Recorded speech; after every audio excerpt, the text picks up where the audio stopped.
تمہارے ہاں گاؤں میں دستور ہوگا، ہمارے شہروں میں دستور ہے، جب لڑکا پہلی رات لڑکی کے پاس جاتا ہے، اللہ اکبر، کوئی کہتا ہے پہلی مرتبہ چہرہ دیکھے گا، منہ دکھائی میں کیا دے گا، کوئی کہتا انگوٹھی بنا رکھی ہے، کوئی کہتا میں نے لاکٹ بنا رکھا ہے، کوئی کہتا میں ہاتھ میں 5000 رکھوں گا، یا تو نظام الٹ ہے، معاملہ الٹ ہے۔ میرا نبی دولہا بن کے پہلی رات سیدہ خدیجہ الکبریٰ کے حجرے میں گئے، اللہ اکبر، میرے نبی اندر داخل ہوئے، سیدہ خدیجہ الکبریٰ نے قدموں کی آہٹ سے پہچان لیا، گھونگھٹ میں کہنے لگی سونے جہاں کھڑے ہو وہیں کھڑے رہیے، اپنے تکیے کے نیچے ہاتھ ڈالا، 40,000 درہم اٹھائے، حضور کے قدموں پہ لا کے رکھ کے رونے لگ گئی، کہنے لگی کملی والے اب گھر میں یہی کچھ بچا تھا جو آج میں نے تیری جوتیوں پہ قربان کر دیا ہے۔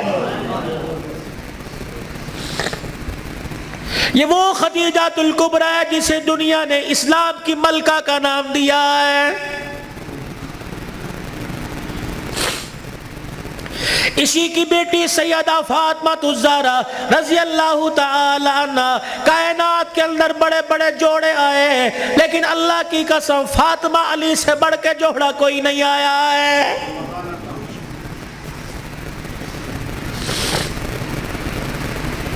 رحمت دو عالم صلی اللہ تعالی علیہ وسلم بیٹی کے دروازے پر گئے، جی ابو خیر ہوئے،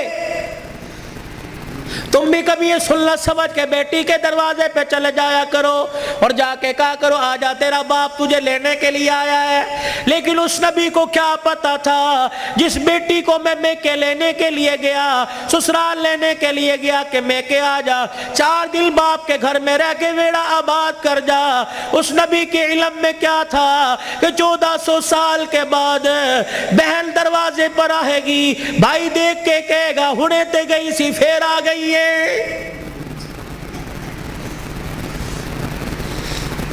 کتنی بہنوں کو روتے دیکھا، بھائیوں کو پھول کر کے کہتی ہیں ابا جی دے مرن تو بعد ایک مرتبہ بھی تو نے بلانے کا فون نہیں کیا ہے۔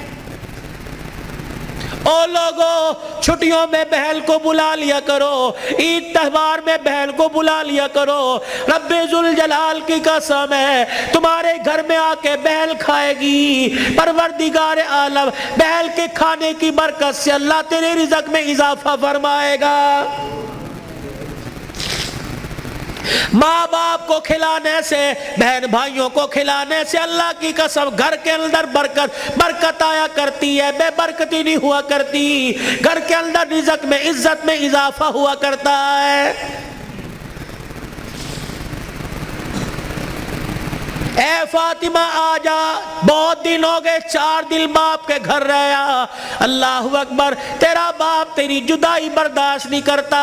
سیدہ فاطمہ نے ابو جان کا ہاتھ پکڑا، رحمت والے نبی صلی اللہ تعالی علیہ وسلم کا ہاتھ پکڑا، اندر لے گئی، کہنے لگی ابا جان جانے کو تیار ہوں لیکن مجھے ایک بات بتلاؤ، جب آپ نے مجھے اپنے گھر سے علی کے ساتھ رخصت کیا تھا، میرا سر اپنے سینے پہ رکھ کے کہا تھا بیٹی اب تیرے پر میرا اختیار نہیں چلے گا، اب تیرے پر علی کا اختیار چلے گا، آج کے بعد تو میری مرضی کی مالک نہیں، علی کی مرضی کی مالک ہے، وہ کہے گا اٹھ جا تو اٹھ جائیو، وہ کہے گا بیٹھ جا تو بیٹھ جانا۔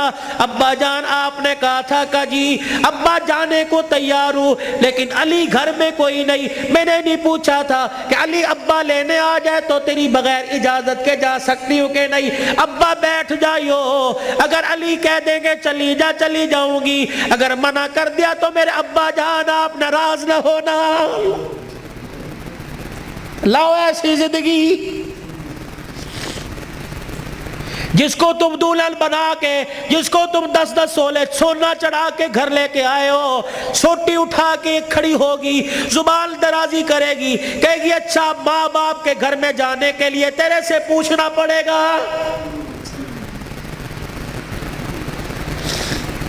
اے علی رضی اللہ عنہ اپنی بیوی فاطمہ سے کہہ دے تیری بغیر اجازت کے تیری بیوی کو گھر سے باہر کوڑا پھینکنے کی بھی اجازت نہیں ہے۔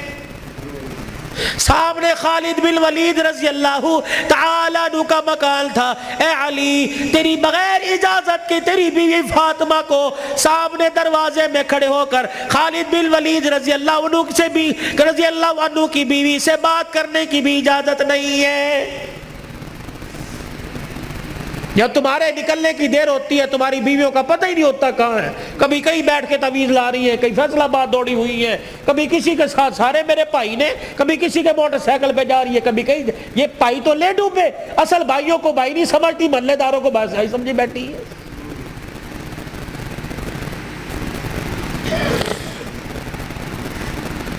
جب شریعت اجازت نہیں دیتی کہ بچہ 10 سال کا ہو جائے, 11 سال کا ہو جائے, تو بہن کو اجازت نہیں بھائی کے پاس بیٹھ سکے, بھائی کو اجازت نہیں بہن کے ساتھ لیٹ سکے, بہن کے جسم کے ساتھ اپنا جسم لگا سکے.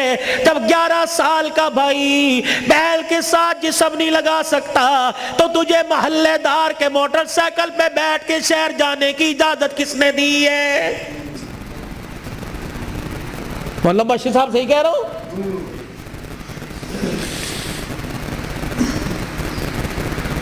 ابا جان ناراض نہ ہونا, نبی بھی نبی تھے. ہائے کہ میرے علی میں فرق ہی کوئی نہیں, علی کہاں میں کہاں, اب تجھے لے جانے کے لیے علی سے اجازت لینی پڑے گی. چپ کر کے گھر کے کونے میں بیٹھ گئے. کب آئے گا کب آئے گا کہاں. اتنی دیر میں سیدنا علی رضی اللہ عنہ نے گھر کے حجرے کا پردہ ہٹایا, ناک کی نتھے پھلائی. فاطمہ ابا آئے ہیں. علی تجھے کیسے پتہ لگا؟ کہ ویڑا بتلا رہا ہے, نبوت کی خوشبو سے مہک رہا ہے. وہ بیٹھے. کیوں, کوئی غلطی تو نہیں ہوگی؟ نہیں علی میرا ابا مجھے لینے آیا ہے. تو گئی کیوں نہیں؟ علی تیرا انتظار تھا. فاطمہ میرا انتظار کیوں کیا؟ کہ تیرا حکم نہیں, اجازت نہیں. کہ تیرے باپ کے آگے میں کیا اجازت دوں گا؟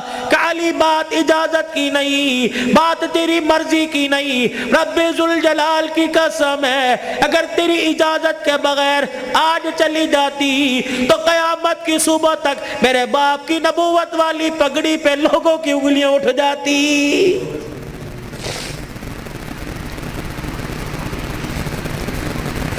اگر یہ میرا پیغام بہنوں تک جا رہا ہے, بیٹیوں تک جا رہا ہے, خدا کے واسطے لڑنے سے پہلے سوچ لینا میرے باپ کے بالوں کی سفیدی رل جائے گی. گھر کے اندر زور زور سے بولو گی, محلے والے کہیں گے فلانے دی تینے ویکی تماشا لگا رکھا ہے. رب اکبر کی قسم ہے تیرے باپ کی پگڑی رل جائے گی. میری بہنوں میری بیٹیوں روکھا سوکھا کھا کے گزارا کر لو, چرپائی نہیں زمین پہ لیٹ کے گزارا کر لو, گرمی کے پتلے لون نہیں سردی کے موٹے کھدر پہل کے گزارا کر لو. رب اکبر کی قسم ہے آج سسرال میں ماں باپ کی عزت بچا لے, کل قیامت کے دل میدان معاشر میں اللہ تیری عزتیں بچائے گا.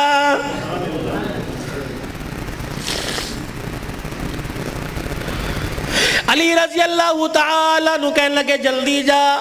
علی جاؤں گی صحیح لیکن جانے کا انداز کچھ اور ہوگا. کیا پایا کہ میرا پردہ آسمان کے ستاروں سے بھی ہو جائے. تو پھر ایسی گود کے اندر حسین نہ آتا تو کون آتا, ایسی گود کے اندر زینب نہ آتی تو کون آتی, ایسی گود کے اندر حسن محسن نہ آتے تو کون آتے.